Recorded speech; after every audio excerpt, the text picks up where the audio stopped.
Good evening, traveler. What a pleasure it is to have you join me tonight. How would you like some herbal tea?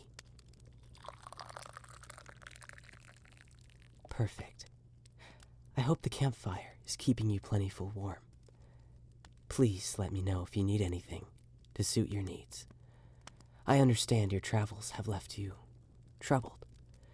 In my life, during troubled times, I would help myself relax by writing and reading poetry. Tonight, I will be reading some special poems for you. I'm very excited and, admittedly, a tad nervous. I have not read poetry in front of an audience in, well, quite a while, so I hope you can understand. But enough chat. Let's begin.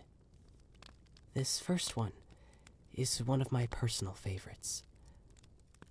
The Road Not Taken by Robert Frost. Two roads diverged in a yellow wood, and sorry I could not travel both, and be one traveler. Long I stood, and looked down one as far as I could, to where it bent in the undergrowth, then took the other as just as fair, and having perhaps the better claim, because it was grassy and wanted wear. Though, as for that the passing there had warned them really about the same, and both that morning equally lay in leaves, no step had trodden black. Oh, I kept the first for another day, yet knowing how way leads on to way, I doubted if I should ever come back. I shall be telling this with a sigh. Somewhere ages and ages hence, two roads diverged in a wood, and I took the one less traveled by, and that has made all the difference.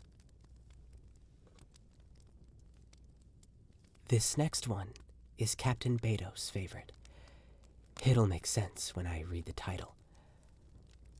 Oh, Captain, My Captain, by Walt Whitman.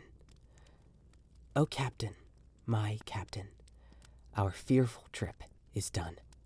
The ship has weathered every wreck. The prize we sought is won. The port is near. The bells I hear. The people all exulting, while follow eyes the steady keel, the vessel grim and daring. But oh, heart, heart, heart, oh, the bleeding drops of red, where on the deck my captain lies, fallen cold and dead. Oh, Captain, my Captain, rise up and hear the bells. Rise up, for you the flag is flung, for you the bugle trills, for you bouquets and ribboned wreaths, for you the shores are crowding, for you they call the swaying mass, their eager faces turning. Here, Captain, dear father, this arm beneath your head.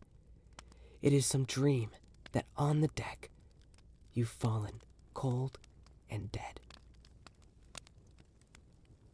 My captain does not answer. His lips are pale and still.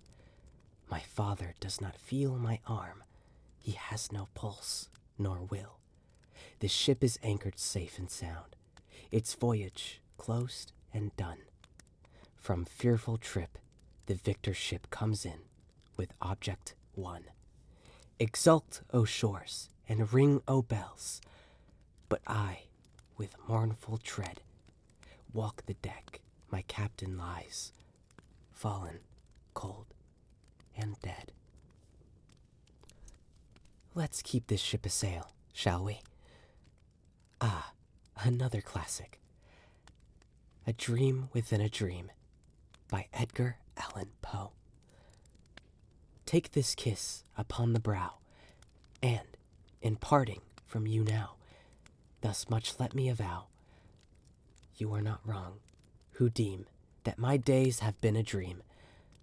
Yet if hope has flown away, in a night or in a day, in a vision or in none, is it therefore the less gone?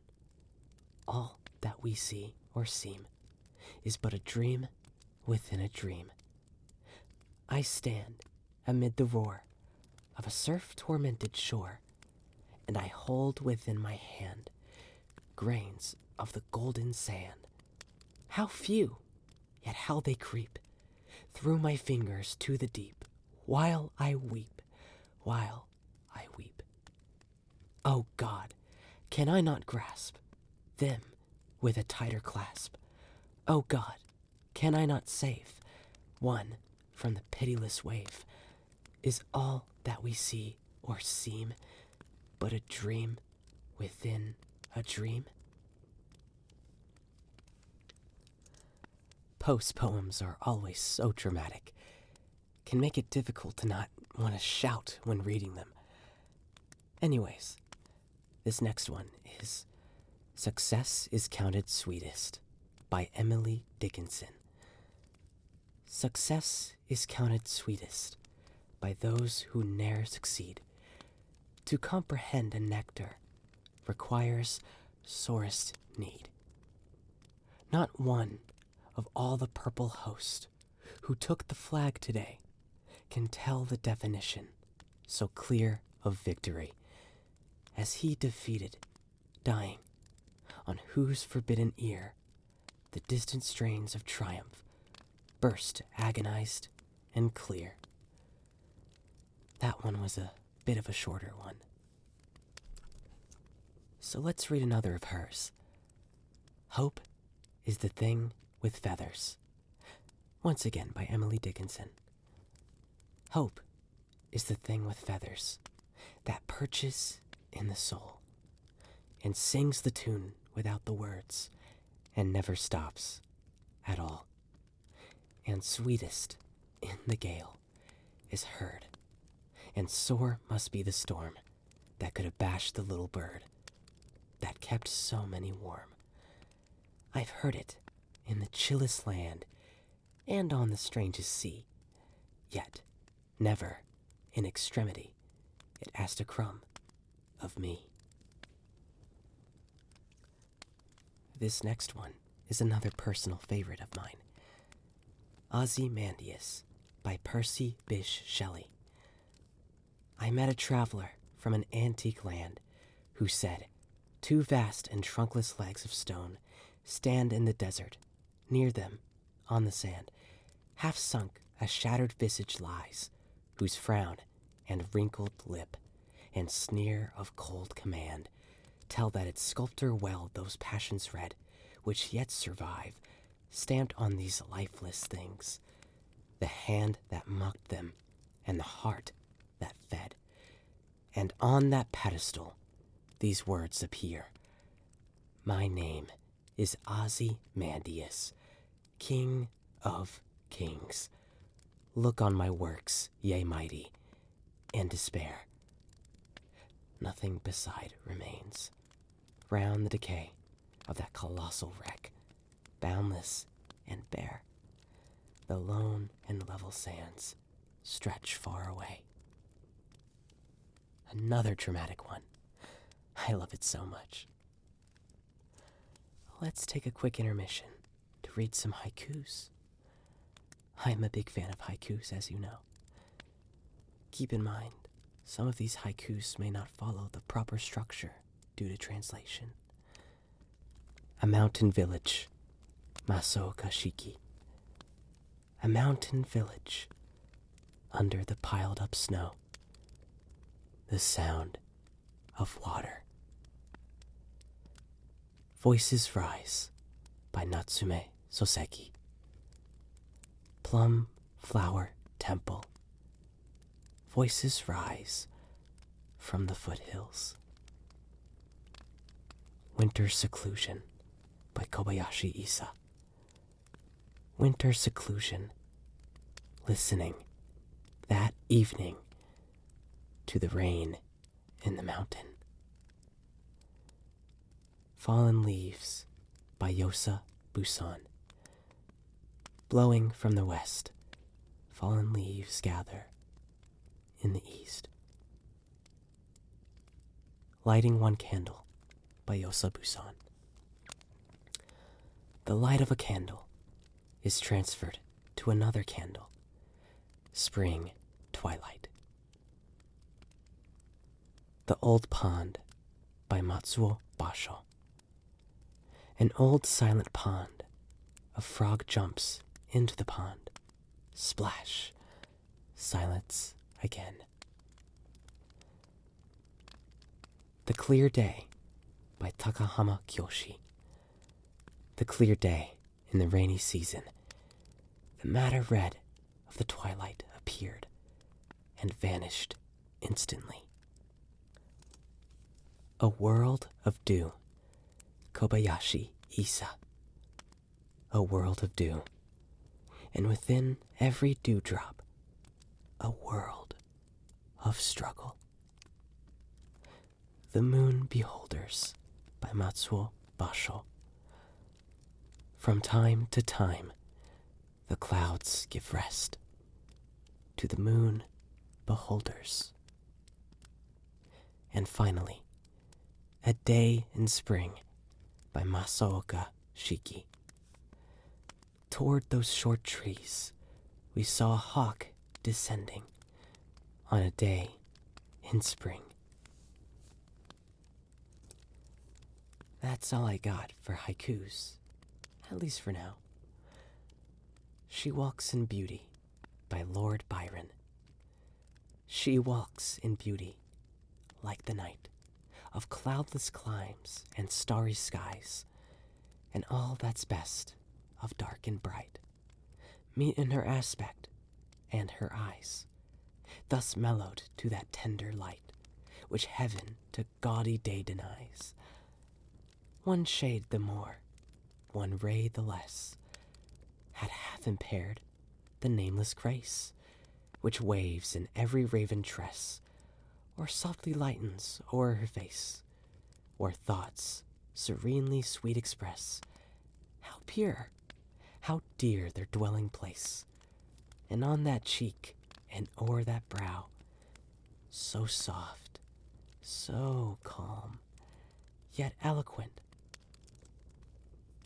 The smiles that win, the tints that glow, but tell of days in goodness spent, a mind at peace with all below, a heart whose love is innocent. Sonnet 18. Shall I Compare Thee to a Summer's Day? By William Shakespeare. You may have heard of him. Shall I compare thee to a summer's day? Thou art more lovely and more temperate. Rough winds do shake the darling buds of May, and summer's fleece hath all too short a date. Sometimes too hot the eye of heaven shines, and often is his gold complexion dimmed. And every fair from fair sometimes declines, by chance or nature's changing course untrimmed. But thy eternal summer shall not fade, nor lose possession of that fair thou oust. Nor shall death brag thou wanderest in his shade. When in eternal lines to time thou growst, so long as men can breathe or eyes can see, so long lives this, and this gives life to thee. I Wandered Lonely as a Cloud by William Wordsworth.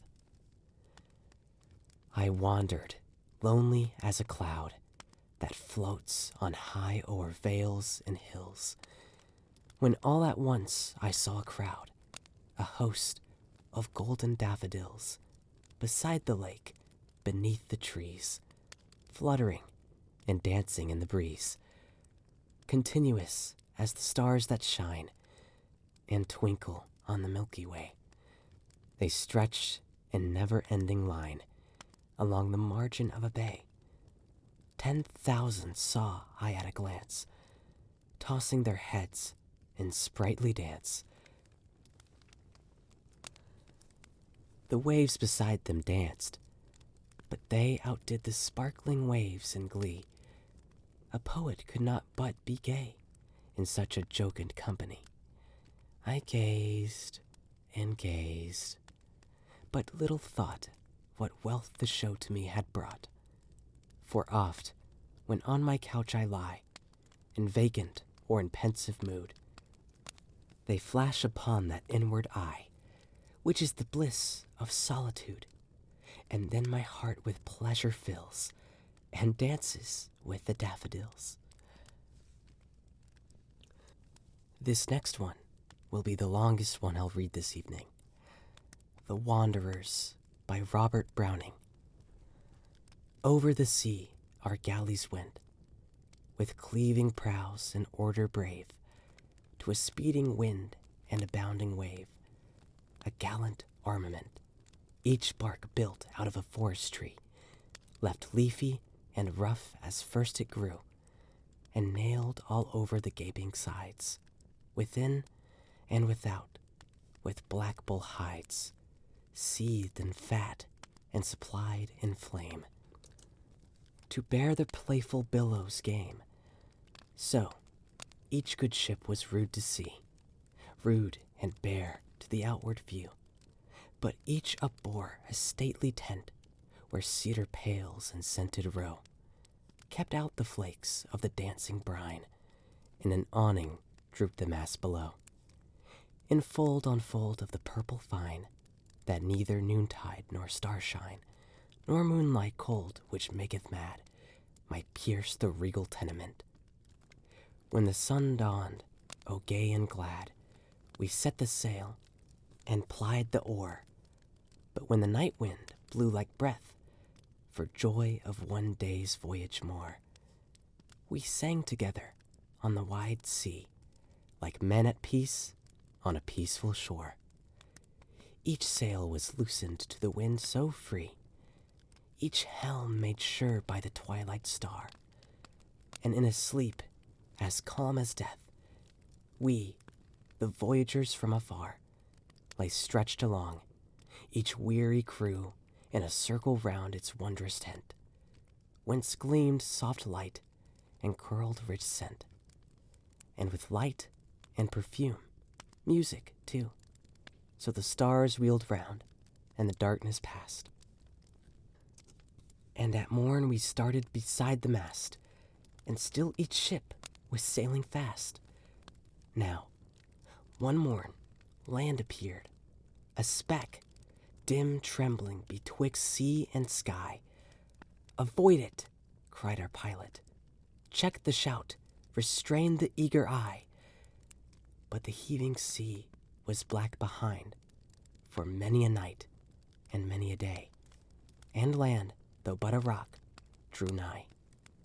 So we broke the cedar pales away, let the purple awning flap in the wind, and a statue bright was on every deck. We shouted, every man of us, and steered right into the harbor thus, with pomp and paean glorious, 100 shapes of lucid stone. All day we built its shrine for each, a shrine of rock for ever one, nor paused till in the westering sun we sat together on the beach to sing because our task was done. When lo, what shouts and merry songs, what laughter all the distance stirs, a loaded raft with happy throngs of gentle islanders. "Our isles are just at hand," they cried. "Like cloudlets faint and even sleeping, our temple gates are opened wide. Our olive groves thick shade are keeping for these majestic forms," they cried. Oh, then we woke with sudden start from our deep dream, and knew too late how bare the rock, how desolate, which had received our precious fright. Yet we called out, "Depart! Our gifts, once given, must here abide. Our work is done. We have no heart to mar our work," we cried. I told you that one was a longer one. You're not falling asleep on me now, are you? It's okay if you are. I only have a few more to read for you. There Will Come Soft Rains by Sarah Teasdale. There will come soft rains in the smell of the ground, and swallows calling with their shimmering sound, and frogs in the pools singing at night, and wild plum trees in tremulous white. Robins will wear their feathery fire, whistling their whims on a low fence wire, and not one will know of the war, not one will care at last when it's done. Not one would mind, neither bird nor tree, if mankind perished utterly, and spring herself, when she woke at dawn, would scarcely know that we were gone. Oily Weather by Ernest Hemingway. The sea desires deep holes. It swells and rolls. The screw churns a throb, driving, throbbing, progressing. The sea rolls with love, surging, caressing, undulating its great loving belly.